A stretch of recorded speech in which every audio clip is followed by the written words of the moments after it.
বন্ধুরা, তোমরা কেমন আছো? আশা করি তোমরা ভালো আছো। আমিও খুব ভালো আছি। আজকে তোমাদের আমি একটা নতুন ধরনের রেসিপি দেখাবো। এটা কিন্তু বাঙালিদের সব থেকে প্রিয় খাবার। সেটা হচ্ছে পোস্তের বড়া। পোস্তর বড়া করতে কি কি লাগছে দেখো। আমি পোস্ত নিয়ে নিয়েছি, পেঁয়াজ কুচিয়ে নিয়েছি 3টে, আর কাঁচা লঙ্কা। তারপরে আমি পোস্তটা বেটে নিয়ে তোমাদের দেখাচ্ছি পোস্তর বড়াটা কিভাবে করছি। চলো দেখতে থাকো।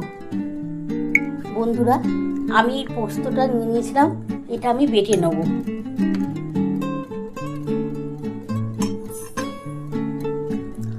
একটু জল দিয়ে আমি বেটে নিই, তারপরে পোস্তর বড়াটা কিভাবে করছি তোমরা দেখো।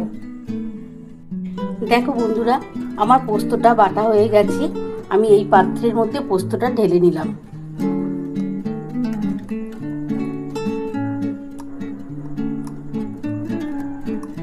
আমি এটা ভালো করে নিয়ে ঢালি, তারপর আমি তোমাদের দেখাচ্ছি।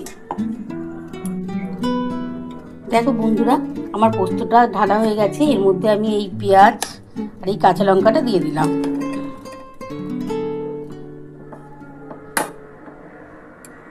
আমি নুন দিয়ে দেবো। পরিমাণ মতো একটু নুন দিয়ে দিলাম। তোমরা তোমাদের পরিমাণ মতো নুনটা দেবে। আমি একটু ঝাল ঝাল করে পোস্তর বড়াটা তৈরি করবো, তো কাঁচা লঙ্কা 2টো দিয়েছিলাম, আর অল্প একটু লাল লঙ্কার গুঁড়ো দিয়ে দিলাম, আর অল্প একটু চিনি দিয়ে দিলাম, এটা টেস্ট হওয়ার জন্যে।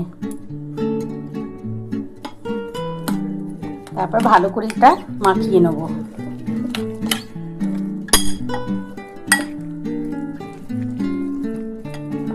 এই পোস্তর বড়াটা খুব ভালো লাগবে খেতে। গরম ভাতে তো পোস্তর বড়া জমে যাবে পুরো।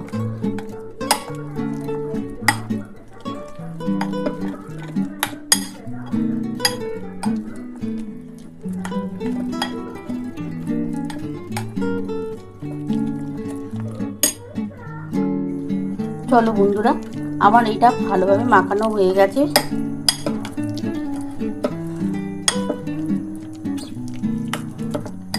আমি কি কি দিয়েছি সেটা তোমরা ভালো করে দেখে নিয়েছো। এইভাবে বাড়িতে করে খাবে।